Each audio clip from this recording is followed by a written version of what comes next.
Welcome Welcome. to the first episode of the Skeptics Podcast, hosted by yours truly, Dylan Turley, and John Reeves. yes, sir. All right. So, first off, we just want to kind of start about why we're kind of doing this. For one, we're just two good buddies, and we just love talking about topics. And we turn out, a lot of the times, they're pretty deep topics. Yes. And we may not be in the position to necessarily change the world, but I think the two mindsets that we have could help more people help form an opinion for themselves when it comes to a bunch of different topics, because this is going to be a whole range of different topics. But the first question you probably are going to be asking is, why is it called the Skeptics Podcast? So no matter what you think, no matter what side you fall to, I think there's now becoming a group of people that kind of doesn't take everything to the word that it's said by. Nowadays, there is a group of people that is skeptic, pretty much word I could say, about everything. And we're going to get a little bit more deeper into it down the line, but I think this is the route to gather people together that says, hey, we've seen this been going on for a long time, and it turns out it's probably not the right thing that needs to be happening, right, or it might not be the thing that everybody's telling us Correct. is the exact thing happening. Yeah. Now, we talk about this all the time. Are you ever going to be actually able to find the truth to all this? Probably not. No, not everything. Not everything, but I think it's interesting when you can talk about it, especially when you can bring different people in it from different kind of sides so they can help show you more information so you can develop an opinion. And I'm always going to kind of fall back on that because I will never be able to tell him, another good friend of mine, or anybody that something is exactly true, even though we all have rocks that we're going to stand on forever. Yeah. That's stuff that's not going to change. Exactly. But in the end, I think it is interesting to hear opinions, even if it's not even what you think. Would you not say? Yeah, no, I agree. I think you need to have some pushback. I mean, if all you're ever hearing is one-sided, what you're hearing, then, I mean, what if it is wrong? Or what if it helps to change maybe the way you see something? That's why I think, like, these types of talks are so important. Okay. Yeah, I agree. Just because the fact that, so me and him work in the same job, the same field and everything, and we'll get to talking all the time about things, and there's people like, dude, y'all should be recording these. So I think this is one reason why this is going to end up working for us. I think it's going to be pretty entertaining for y'all down the line. And at the end of the day, the coolest thing about this is we are both willing to learn new things. Oh, yeah. That's what we definitely want to have down the line, is have other people come on so they can try to teach us things. And like I said, we may not believe them all, but who am I to say that this person could possibly be wrong about something? Yeah. Because I don't know them. I don't know their background. I don't know what they're into. So all I can do is just be a good student and listen. And I think that's one of the biggest things about the entire world at this point, is you have to be willing to learn. Mm-hmm. If you do not ever want to learn, you're pretty much at a stop sign for the rest of your life. Yeah, it becomes a standstill. Exactly. So, yeah, we call ourselves some skeptics, because there is a lot of things that me and him talk about all the time where we're like, I don't know about this. And it's like, and me and him won't always agree. That's the coolest part. Oh, yeah. I mean, you can sit here and talk with one of your best buddies that believes every single thing that you had, and then in the end, it's just like an echo chamber. Right. And then everybody wants to hear echo chamber so many times. So it's cool to have different perspectives on every single thing. So getting into it, though, one thing we were going over at lunch today that was a very good conversation. Yeah. Is even though you can be skeptic about a lot of things, the goal or the success rate, I guess you would probably say, of you winning them over all the time isn't going to happen. And it goes back to every in the end of, or at the start of time, you have to have something to stand on. Right. And because if I tell you that the sky is red and your whole life has been told it's blue, no matter what I can do to you will make it say that it's red. Right. I mean, just so everything. So encouraging everybody that's ever going to watch this, go out and try to learn as much as you can, going back to that same thing, because in the end, if you listen to me, if you listen to him, and there is something that you don't deem that we're saying right, leave a comment or something like that, because we read those all the time. I think they're the most interesting thing in the world, and I get to communicate with everybody, and I'm anxious to hear what other people's got to say about things. Right. So is there anything that you wanted to touch up on that? Not really. I think that covers it pretty well, you know.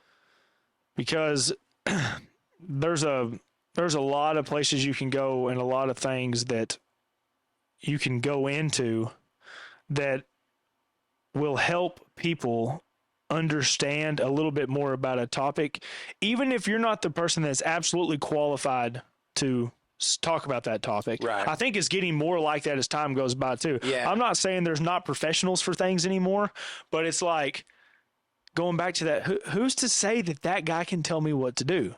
Yeah, 100%. Because in the end, I know what I believe in. Mm-hmm. You know what you believe in. Correct. No matter what happens, no matter who comes on here, like, I believe in God. I consider myself a Christian. If an atheist came on here one day, I would love to have one on because I can talk to him about everything. But I'm just going to go ahead and tell you, you're not changing my mind. Right. That's what's going to happen. I'm interested in hear why you think that way. Right. Because knowledge is power. I mean, that's the cheesiest saying I've ever heard in my life. And it's so true. It's so true. I mean, going back to like when we were in high school and you're getting told that and you're just like, okay, that doesn't mean anything. But then now the older you get, which we're two guys in our 20s, I mean, it means a lot. Well, and I think that's actually something super interesting that I've learned about just recently. So it's something I took to heart early on, the knowledge is power stuff, and like listening to people who've been through it, you know. So like when it comes to finances, you know, my dad has already been through it, you know, and he was like, hey, this is probably how you should handle these types of financial situations. I took his advice and boom, now I'm better off for it, you know, and maybe you don't have a dad or a father figure, but you have somebody else that you know For sure. has experience in any field, you know, maybe it's a friend, you know, it could be working on trucks, you know. I know you have a ton of experience working on vehicles, whereas I have just a little bit. And so that's an area where maybe I come to you for information and some extra guidance, you know, because the point, like you said earlier, where you quit learning, you're just like, all right, nope, I don't need to know that. Yeah. You're at a standstill, man. Yeah, You can always be better. all the time. I mean, if you're sitting there like something me and him agree on with so much is if you start talking to a person and especially like say something that's not really that deep of a topic and they're going to sit here and argue about it with some BS that you just, I mean, it's just so far beyond that you're just like, okay, man, I'm like, where was there not somebody, it's like stealing pretty much. It's like, did nobody be like, hey man, that's not your stuff. Like you just can't go take it Right. all the time. And the one thing that you'll figure out throughout this podcast is I've over time, and it's probably not the best thing in the world, has become almost obsessed with like the news or other podcasts or more things where you can learn information. But I took it to a different level of I try to stay up on so much stuff. It's probably why John's a lot happier than I am because I sit here and have to worry about all this other crap at this point. But I mean, I don't know. That's why this is why this is such an interesting conversation, because going back to kind of falling in the line of having some kind of mentor or somebody in your life that can tell you what's right and wrong, even though. Yeah, there's some things that we may deem as right, but it may be wrong. And there's some things we may deem wrong that might end up being the right thing to do. Right. But the things that I'm anxious to hear your point of view on this thing. Do you think that everybody has somewhere in them, like, let's go ahead and take religion out of the aspect at all, to where there is something that tells you it's right or wrong? Like, say you were never raised, and it's as crazy as that sounds, to where, hey, this thing is my buddy Josh's, and this thing's mine. I can't go take my buddy's thing. I can't go snatch this out of his house when he's not there and not tell him about it and claim that it's mine. Right. So do you think, even with religion out of it, that there could be something inside you, call it what you want, that will tell you if something's right or wrong? Yeah, man, your moral compass, and that's something that I talk about all the time. And I don't think your moral compass is religious, really, because yes, that plays a role, but I think when you get a feeling of like whether something is good or bad. And I also think that, is why certain people may turn out the way they do. What if you don't feel that? You don't feel that you're wronging someone, okay? And maybe that's why you turn out a criminal. Maybe that's why that is. Yeah, you're right. I mean, but maybe it's a different reason, maybe you don't think it's wrong, and so you become a lawyer. And so, that may sound shocking at first, but think about lawyers who have to defend somebody that they don't know whether or not they're innocent. Absolutely blows my mind. I'm not even going to lie. That's one thing I don't stay up on, but it's just sometimes. Now, I'm not saying that I know if the guy's good or bad, right? But some of the things that some of these people done, and it blows my mind that somebody does have to defend them at the end of the day. But think about it. Does that person, do they use their moral compass, or do they not have one? Because at the end of the day, they're doing their job. So, I mean, you could say it doesn't play a part at all because they're just going to work and doing a job. Right. But I feel like it would eat at you.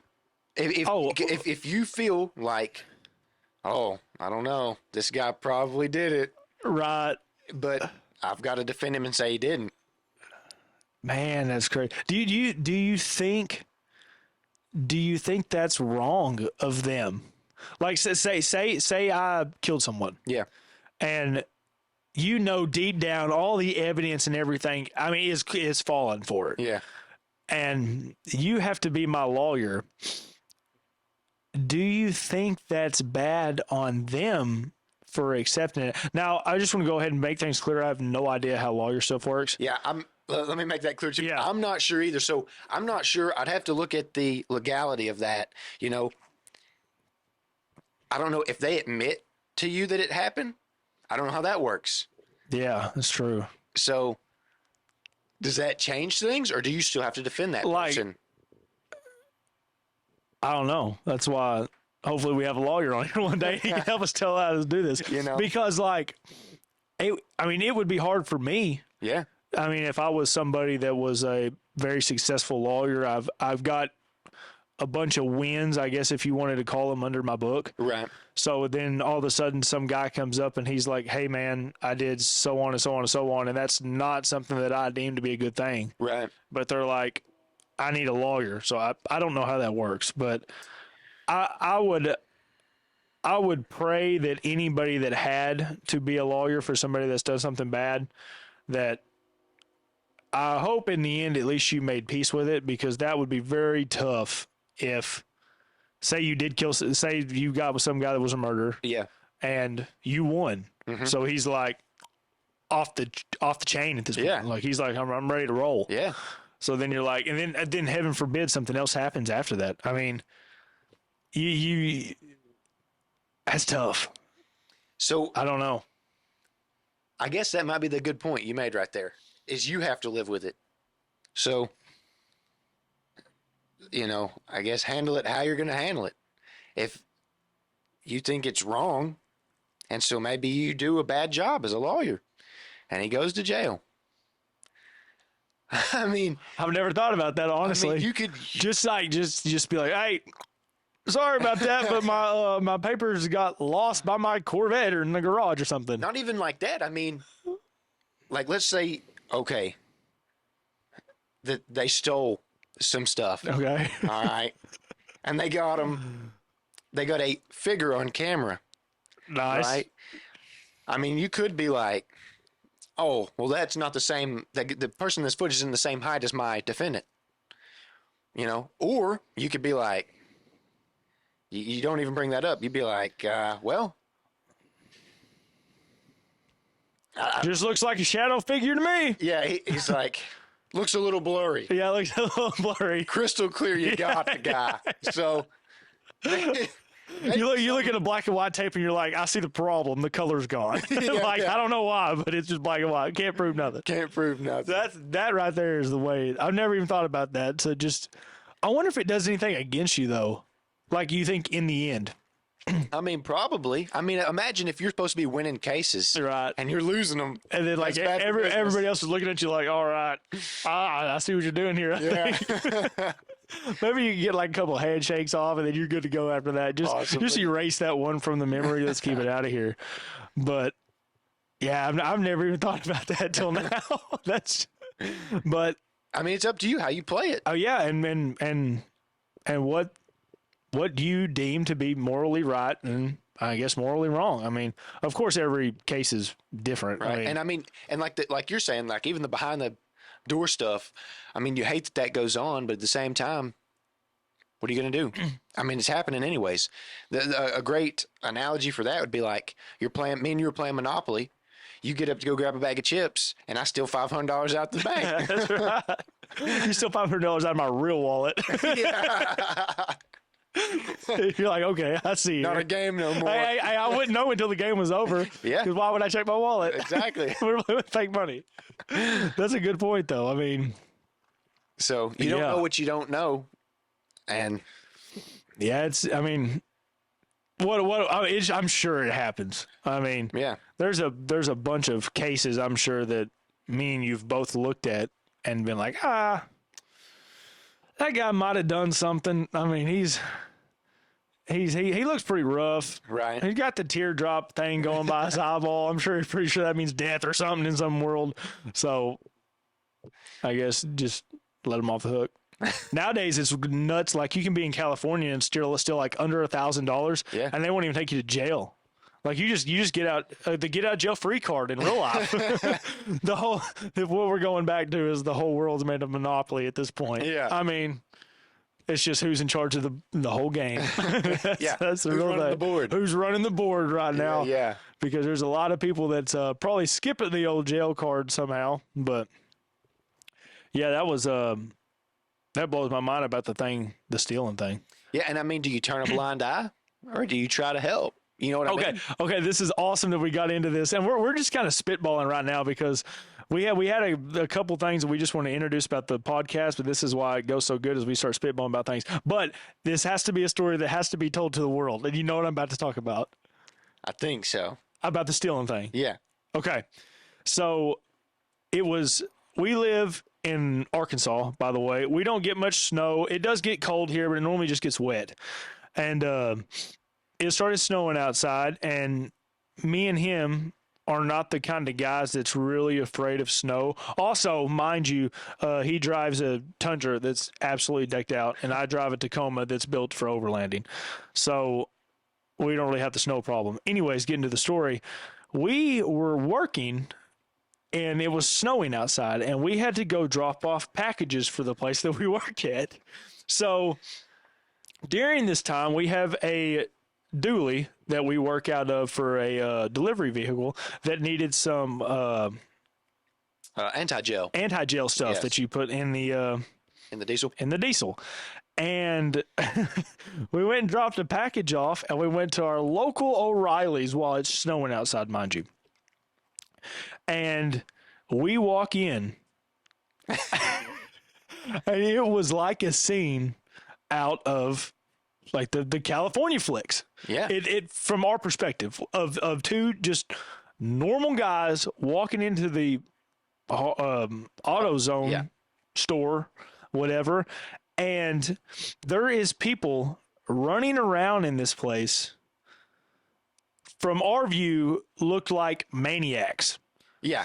I mean, just taking product off the shelf left and right. Yeah, just taking product off the shelf left and right. And I mean, there every bit had to be 12 people in this one room. 100%.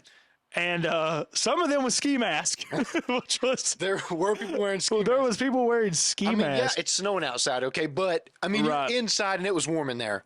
Right, exactly. So, and we are two guys that very well try to get the message out of learn how to protect yourself in whatever way possible. Firearms, fighting, whatever. If you carry a knife, whatever. That's something that we will preach always. That's a rock that we stand on. 100%. So you got two guys going in that train very regularly with firearms, and there is 12 to 15 people in this building just taking stuff off the shelves. So we're just looking for this fluid. So we're just nonchalantly walking through all this, people, why this is all happening. Also, while this is happening, we look at the people that work. Yeah, behind the counter. And they're just acting like it's normal. So we were trying to decide, is this place getting robbed and there's like nothing they could do about it? Or is something else going on? So anyways, we got our, they didn't have our stuff. Did they? No, he told us that it was at the other store. Another store. So anyway, we pull out of there, and as we're driving down the road, I said we probably should call them, or maybe it was you, but we were like, we ought to call them and make sure they're okay. Yeah. I mean, because let's just be real here, two guys that carry pistols. You're probably not beating 15 dudes. No, there's no shot. In a place that small, no. You're. I'm not going to say it's a death wish, but it's pretty close. Yeah, and I mean, like, we were right in the mix of what's happening. So, you're surrounded by dudes. Right, you get 5 shots off at 5 yards. You're going to have 14 guys that some of them look like linebackers. They're like taking you out. So anyway, so we left. We called them, made sure that they were good. They ended up being good. Yeah. So they were actually building cabinet, or they were taking stuff out to renovate. Yeah, we're renovating. So that brought us into a conversation of how do you know what to fight for? Because I mean, even the guys that's behind the counter, that's not their baby. Right. They work for them, and hopefully they're loyal people. Right. But that would be a tough scenario, and I'm saying this for the people that's in California and all them. Right. I mean, everybody in the world wants to say, "Oh, if a big dude came up in my shop, I could just beat his butt," or whatever the heck you would say. Yeah. I'm like, okay, the guy that's 5'2", that's 100 pounds says that. Right. With the big attitude. So, how do you figure out what to fight for? Like, what if you owned that AutoZone? Yeah. And that was happening. What do you do? Well, I mean, you just got to assess to the best of your abilities, really. Right. Is the only way I understand it, Like, maybe you got that dog in you, Got that dog in you. And if you think you got 15 guys you can take out, I mean, or subdue or whatever, or maybe you can run them off. I don't know. Or maybe you've got enough insurance and you know it, and you're like, the heck with it. They can have it. I'll just take an insurance claim out, and they'll restock my shelf for me.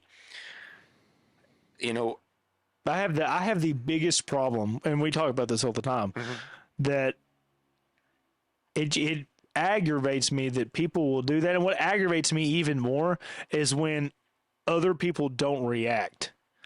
Right. Now, like you just said, though, if me and you would have, if that was happening, if there was people stealing, 15 guys, 15, 12 guys, and me and you did react to that, I don't know how we would have turned out. And probably not very good. No, probably jail. Well, I'm not even saying that. I'm saying in the aspect of if they really were stealing stuff and we felt the need to be the protectors, I guess you would say. Yeah. And because you would lose that fight. Well, here's the idea behind that. This is something that I think people, you can say what you want. You can argue with this if you feel the need to. I mean, it is what it is. But The police are for after it's already happened.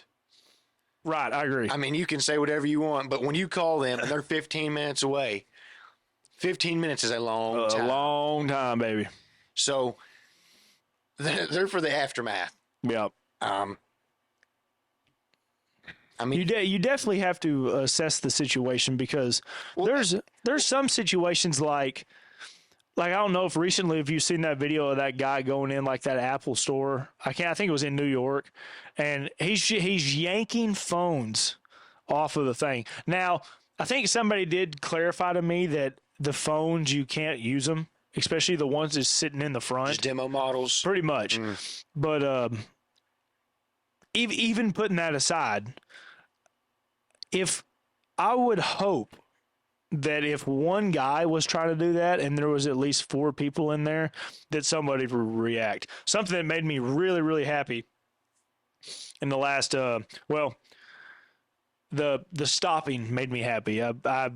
Terrible tragedy, even though my statistics ain't that great on this, but from my understanding, there was like some kind of shooting after the Super Bowl.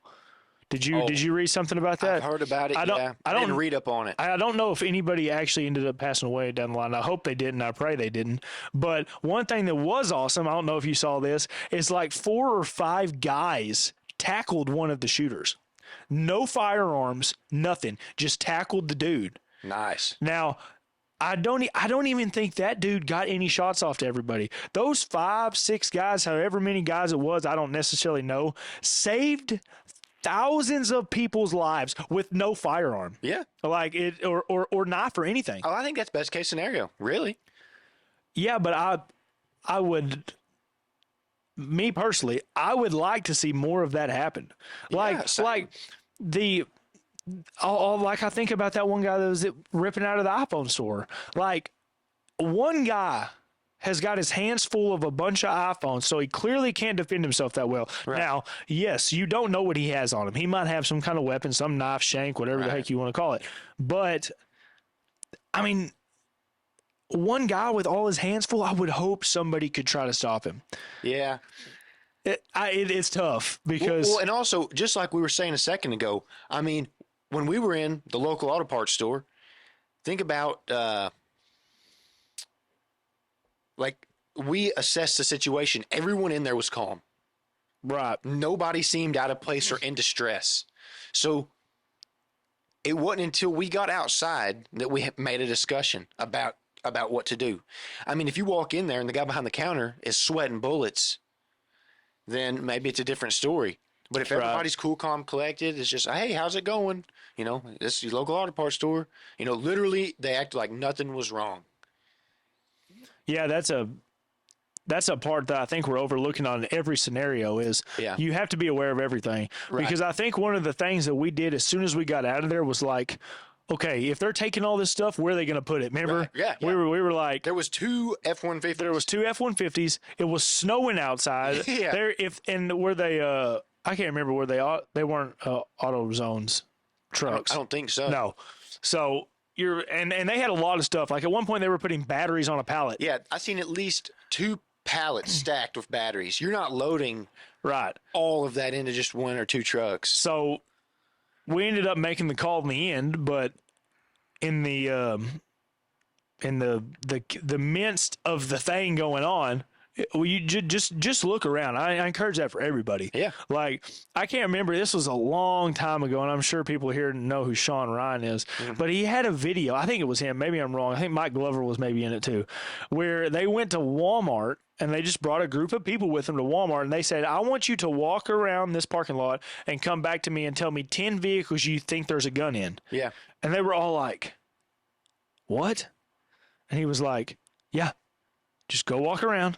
And after that, we'll meet back up here, and you tell me which ones has gun in it. And they're like, how am I supposed to know if they have a gun in it? And he's like, oh, there's all kind of different ways that you can see if they have guns in them. If they have a U.S. Army or U.S. Marine sticker on their window. If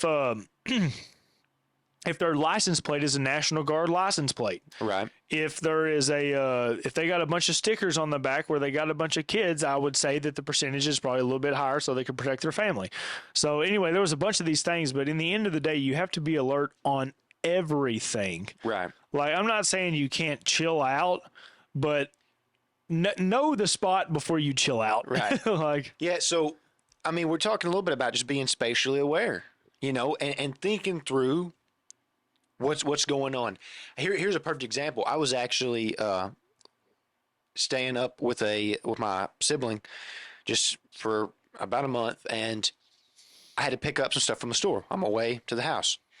And this lady is walking in front of me 100% on her phone, has no idea what's going on. She doesn't even know. I'm practically right behind her because I almost bumped into her because I'd heard something. So I looked to my right, still was walking forward. I shouldn't have, but then I almost ran into this lady. And most people, I feel like you can almost feel when somebody's right up on you, right. 100% out of it. Oh, yeah. I mean, 100% glued to the device. And I mean, a little bit of what you're talking about sounds like profiling. Yeah. But it plays a huge role, and it can be so beneficial in just, I think, being more confident where you're at and what's happening. Yeah. And with what you're doing. You go to the store, you don't have to look at every vehicle and see which one's got this or that, but maybe you see one that something seems off about. Right. Maybe you should step to the other side of the, like the lane and walk a little bit, put yourself some distance between you and that vehicle. Right. Something seems up with it. Yeah. I'm not saying that that's going to be a kidnapper in there or anything. What if you just think what if it's a legitimate thing? It's got the reverse lights on. Yeah, exactly. I mean, might want to give that guy some distance. Yeah, so, I mean, I'm sure there's cases out there where people's got hit because they weren't looking at reverse lights. Yeah. Or, I had a buddy who almost got ran over. I pulled him out of the way. It was a person who just didn't check their mirror. Yeah. Through the truck in reverse, and then there they go. So. Or staring at your phone while you're driving. Yeah. There's all kind of things. That's one thing that I know I'm trying to get better at all the time. You're pretty good at it. I'm doing better. Yeah. But I can't remember who says it, but there's some guy out there that says the paranoid always wins or something like that. And that makes it sound like you're just being a wuss. Right. Because I don't know how it was for you, but when I was growing up, if you were the paranoid one, you were the one that was always scared of everything. Right. It's like I've had people say to me in the past, why do you carry a firearm? What are you scared of? Right. For me, carrying a firearm makes me not scared of anything. Yeah. Like it completely goes against the same thing. Mm-hmm. So, yeah, no, I agree with you 100%. I mean, some people may be afraid, and that's why they have one. Maybe you're 5 foot tall, you weigh 100 pounds, and you're a really pretty lady, we'll say. Right. And you've had bad experiences. So maybe you are, and I don't want to say afraid, but maybe you're a little bit weary or nervous in certain situations. Maybe it's a dark parking lot and you're leaving work. Right. Especially for people who live in super populated areas. Maybe she is a little bit nervous. And so that provides her an extra level of comfortability. But for people who are used to it, yeah, I was just talking about this with somebody. I'm not afraid, okay? That's not why I'm carrying one. I don't carry a firearm all the time. Yeah. Do I most of the time? Yes. But I mean, there's a couple of onesie twosie trips, and you just, I got to run down there real quick. Yeah. You're not going to have one. Right. So it's not because I'm afraid, because I don't have to have it. It's not a necessity. Yeah. The reason why I want to have it all the time is because what if I'm somebody else's line of defense? Oh, for sure. That takes it to a whole different level. Just like we were talking about, if the police are for after, then what's for during? Me and you. That's it. So that's where my stance is on it. And on the paranoid topic, we worked with a guy who I seen out and about one day, and I snuck up and just like, hey, pinched him on his back. And he was like, whoa, man. Yeah. And I'm like, I find it ironic that I even tried waving at him. I was like, hey, man, and nothing. And they're just so glued into either where they're going or on their phone, which is what this case, it's 90% of it is 90%. Being on your phone. And I don't know if that's an actual statistic, but It's probably pretty close. It's pretty close. Yeah, I would bet you say it's pretty close. But I'm not paranoid, okay? I just like to be aware. You know? Yeah. Oh, yeah, for sure. For more than one reason. Here's a pet peeve of mine. This is perfect. The pet peeve. Oh my gosh. You go into a store nowadays, there's somebody at the front counter. Like as soon as you walk in, they go, "Hey, how's it going?" I go, "Good, how are you?" Nothing. I know exactly what you're talking about. I'm like, "Bro, why'd you ask?" Yeah, exactly. Okay. You know, with one of these as you're walking away, Yeah. and they're not even looking at you anymore. They're just, or they hit you with the, "How's it going?" Like Yeah. not even looking up. Yeah. Me and you were having this same conversation, but in a different way. Remember, I told you I went to Subway one time and was in a line with like 6 different people, Yeah. and nobody looked each other in the eye one time when That's they were even ordering these sandwiches with each other. Yeah. It was like the dude was looking down, and I understand you got to look at your food and all the blah blah blah blah blah blah. But well, I don't understand that. I got mine memorized. I don't understand that. But this dude was like, he was just talking, and they even got up to pay. Yeah. And she was like, looking at the cash register, it'll be $12.95, and he's like, alrighty, looking at his cash register, pulling out the card, checking it, not even making a bit of eye contact with each other, grabbing the bag, no eye contact, and then leaving. I'm like, no wonder nobody's happy. Like, you don't get any interaction Yeah, that's crazy. at all from no one. I mean, Yeah. imagine if you were somebody that didn't have a lot. Right. And then it's like you go to work, even though you're not really thinking about it, but subconsciously everybody wants attention in some kind of way. Right. I mean, that's one way you feel loved about things. But you don't even get that when you go to work because nobody looks you in the eyes. Yeah. Which is absolutely insane. And I think, you know, we've gotten to a point now where you're so far away from that kind of that style of interaction. And I think, you know, there's something that me and my dad have discussed is there's a certain it really has to do with males, okay? Mm-hmm. You can say whatever you want, but it's really a male thing. I think I know where you're going with this. But when you look somebody in their eye, Yeah. there's a difference between looking them in the eye for respectful purposes or because you want a conversation or versus challenging them. Right, exactly. Okay. It's now a well, who says it? I know who you know I'm talking about, but they're like, anytime you look a guy in their eyes, you're trying to decide how you can beat them up or something like that. But that's definitely true. It's who's going to run the room. Right. And that's what happens when 2 dudes look at each other in the eyes 90% of the time. And there's other percent of the time that it doesn't happen like that. But I do agree with you 100%. Yeah. You know, I did something recently and I found it was interesting and it kind of just happened just on the fly. I was going to Walmart like everybody else and I left my sunglasses on. I wear prescription sunglasses, so that's a whole different topic. So people think I'm weird anyways, but I'm actually reading when I'm in there with them on. But I'm walking to wherever, I don't even remember I was picking up now, but I noticed more people were looking me directly at my face because they couldn't see that I was looking back at them. Because they don't know where I'm looking, but I'm looking ahead, but I'm looking over here. They're more likely to look at me in my face. Now, I I've never even guessed any that. of these people, but they, Was this on No Bra Day? Just walking around with sunglasses on? yeah.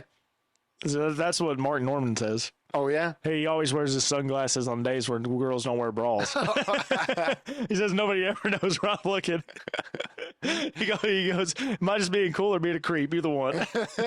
I don't know if I'm as lucky as old Mark. No, Mark, he's a pretty funny dude. But I don't know if I've ever noticed that with the sunglasses thing. You wear them a lot more than I do, though. I do wear them almost all the time. I don't know if I've ever. Yeah, actually, no, I'd probably agree with you now because when you wear sunglasses, it's even though it's like a normal thing for you because you have to wear them. Right. But it's like a lot of people look at it as like an accessory piece. Right. I mean, I would probably say at the point where you need them, it's probably not an accessory piece anymore. It's like almost a must have. Right. So then versus you wearing them like my sunglasses are aviators and they just look fat on my head. So I'm sure that there is people like, holy cow, that dude's got a little forehead and a very big nose with my glasses on. But I've never even noticed that till now that people they do glance a little bit more when you start wearing sunglasses. Yeah. And I don't know, maybe it's because you're wearing sunglasses. You're right. And they're like, this guy, or maybe they feel less threatened, for lack of better words. Yeah. It's non-threatening to look me in my eyes or my face where my eyes should be because you can't see them. Right. And, I've done a thing more recently where I don't smile as much out in public. Like, I do to some people because I feel obligated, which isn't, I don't know, that's weird. But, Yeah. like, why, if everybody else is just walking around blank face, do I have to? Because you got to be the shining light. Man, I don't know. I mean, what? There's Like, if you're willing to look me actually in my eyes, then I will make I'll put on a better. then I will size you up right there on the spot. Yeah. But besides that, like, why else would I? If everybody else is walking around just like plain, everything's good, this is how I look. Yeah. But then all of a sudden make eye contact. Hey, I guess that's true. I'm dealing with an individual. Right. You did, and then you try to show. Yeah, I don't know many. I don't even know if I take myself as a pretty happy-go-lucky guy. I don't know if I'm just walking around smiling though. I mean, like, unless I see like some Fruity Pebbles on sale or something, or something like that, donuts for sale, maybe I'm smiling. But I don't know if I'm just like walking around, just like taking a smile. I mean, if I get a funny text message or a meme or something, I'll smile on the spot. Right. But if I do make eye contact with somebody, I try to smile. Right. Because if it's rather going to go one or two ways. If somebody's in a bad mood and you smile, it's rather going to make them even more mad. Because why is that guy happy when my life sucks? Or is it going to be like, all right, that dude right there, he's smiling for some reason. I ought to be able to have a better attitude about something. Right. So that's definitely some guy I think a long time ago said something about smiling really makes you happier. Mm-hmm. Like if you force a smile on yourself, it'll make you happier in the end. I don't know if all that's true, but I will say trying to be in a good mood is way better than accepting you're in a bad mood. Yeah, and I was talking to somebody last year, and they had made the comment, "You got to quit making me laugh. My face hurts from smiling and laughing it's like so the much." best thing in the world. Love it. But here's what I thought was interesting. I had been smiling and laughing that same amount of time they were. My face wasn't tired. So what does that tell you? What, do you think they're faking? No. I felt like maybe I'm happier than that person. Okay. Maybe I I'm got smiling you. and laughing. You're working the muscles because more. I'm working those muscles more. Gotcha. I don't. I've never even thought about that. That's a very interesting. I just do know if my jaw is ever hurting from laughing. Yeah. I'm like, all right. I'm like, I can't be the only one here that's doing that, but maybe I am now. Maybe I'm just not laughing a bunch. I don't know. Or maybe you're just laughing so hard. You got the extra bit in. I don't know. I need to get one of those things you put in your mouth. I start biting down on it. They keep telling me ads. Dude, they say it fixes your wrinkles. Some dude was saying it's like there's muscles in your face. Yeah. And doing that thing makes the only reason you get wrinkles from this guy's perspective is because you don't work out the muscles in your face. Even though I always heard you get wrinkles because you stay in the sun too much. Like I know that's definitely a thing. I mean, that probably, because I could see it as it's cooking your skin. Right. But also, like, people who frown a lot. Oh, well, yeah. Eventually, but it goes back to your face muscles, though. It gets so used to being in that. If you're working that muscle to make that facial expression, is it not causing the wrinkles by working it?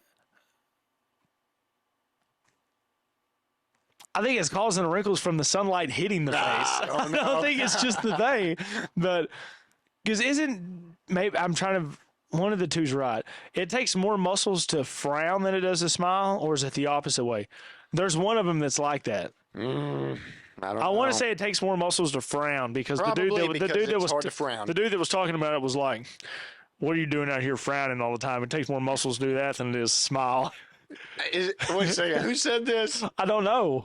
All right, we may have to I know it's a thing. I'm 100% sure some guy said that at one time. Some guy might have said it, but I don't know how factual that sounds to me. Oh no.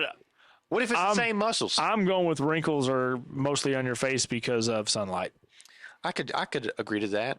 Even though sunlight's really good, you just don't get too much of it. I don't know. You can have too much. I met a guy down in Florida. Dude. You've not ever heard that one guy? He looked like a raisin. That one guy said that white people get nerfed by sunburns or sunlight. Nerf like in video games. like nerfed like a video game. Oh my god. He said, "How in the world are white people out here getting nerfed by sunlight?" I was like, "What?" But I don't know if I've ever met a Mexican guy that's told me they're sunburned. I swear, I had a couple Mexican friends when I was in high school. Yeah. And I don't know if I've ever heard them tell me they got sunburned. And I'm not saying it can't happen, but